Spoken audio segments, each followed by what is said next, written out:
Chapter 3038 begins with Carrie maintaining a polite and composed exterior while interacting with Riley Erickson at the banquet. Despite her underlying frustrations, she manages to keep her emotions in check, even exchanging contact information with Riley as a gesture of politeness. After this brief interaction, she takes her leave, accompanied by her two bodyguards, and heads inside to bid farewell to Joel Erickson. Joel, maintaining the decorum of a good hostess, arranges for the butler to escort Carrie out, marking the end of her presence at the social gathering.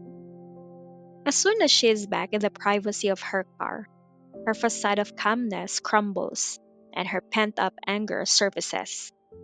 She begins to vent her frustrations by cursing Cameron, whom she views as a source of endless aggravation.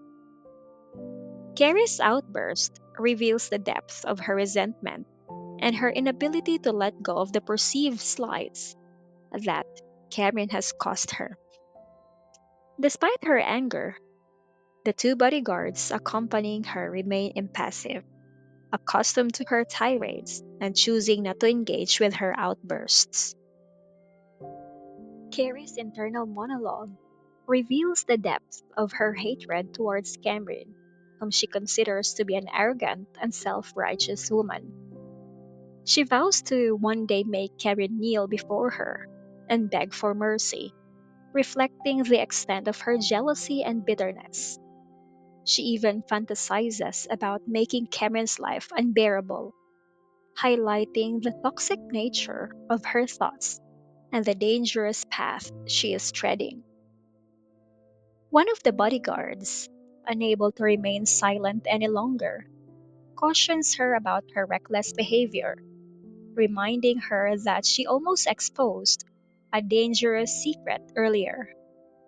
This reminder brings her back to reality as she realizes how close she came to ruining Mr. Lab's plans. The bodyguard's cold words serve as a stark reminder of the precariousness of her situation and the consequences of her actions.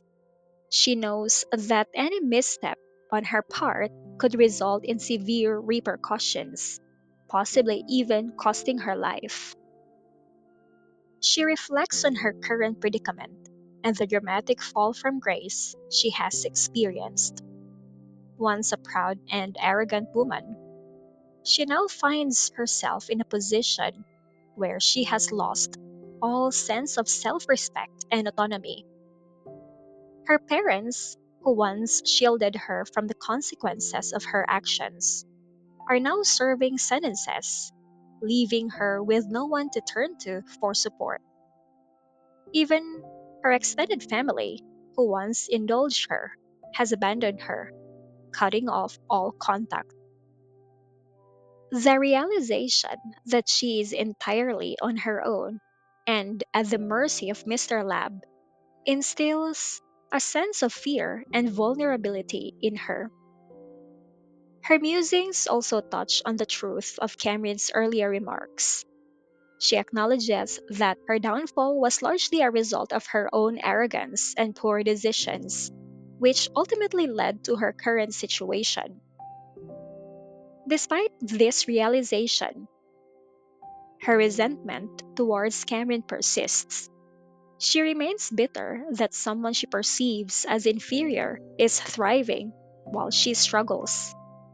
This jealousy is exacerbated by the fact that she, like Cameron, admired Callum, but unlike Cameron, she never captured his attention. This unrequited affection only deepens her sense of inadequacy and fuels her animosity towards Cameron. She also draws a parallel between herself and Samira Levine, recognizing the similarities in their personalities and circumstances.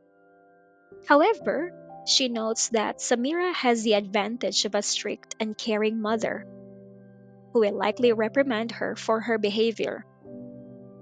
This contrast highlights the absence of a guiding figure in her life, which has contributed to her downward spiral. The chapter concludes with Carrie's anger dissipating as she reassures herself that she hasn't jeopardized Mr. Lab's plans. The fear of retribution from Mr. Lab serves as a sobering reminder of the stakes involved in her current life, leading her to momentarily set aside her bitterness towards Cameron.